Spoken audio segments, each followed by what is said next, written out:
নমো নমঃ সুপ্ৰভাতম শ্ৰীমদ্ ভগবদ গীতামৃত। আজি শ্ৰীমদ্ ভগবদ গীতাৰ ভক্তিযোগ নামৰ দ্বাদশ অধ্যায়ৰ পঞ্চদশ সংখ্যক শ্লোক।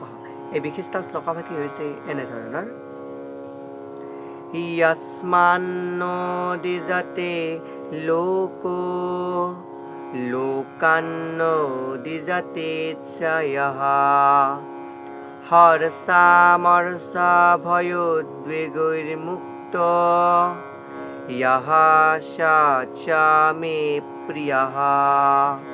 এই বিশিষ্ট শ্লোকভাগীৰ অসমীয়া অৰ্থ হৈছে এনেধৰণৰ: যাৰ বাবে কোনোৱে অসুবিধাত পৰিবলগীয়া নহয় আৰু আন কাৰো বাবে যিজনে আমনি নাপায় বা যিজন সুখ দুখ ভয় আৰু উদ্বেগৰ অৱস্থাত সমানেই অবিচলিত হৈ থাকে, সেইজন মোৰ বৰ প্ৰিয় বুলি কোৱা প্ৰসংগত ভগৱান শ্ৰীকৃষ্ণই সখা অৰ্জুনৰ আগত এই বিশিষ্ট শ্লোকভাগীৰ অৱতাৰণা কৰিছে।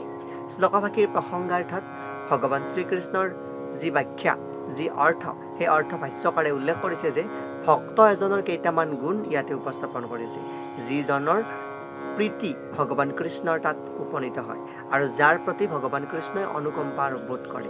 আৰু ইয়াতে উল্লেখ কৰা অনুসৰি এনে ভক্তই কাৰো বাবে অসুবিধা নাপায় বা উদ্বেগ নকৰে বা কাৰো প্ৰতি ভয় অথবা অসন্তুষ্টিৰ অৱস্থাৰো সৃষ্টি নকৰে।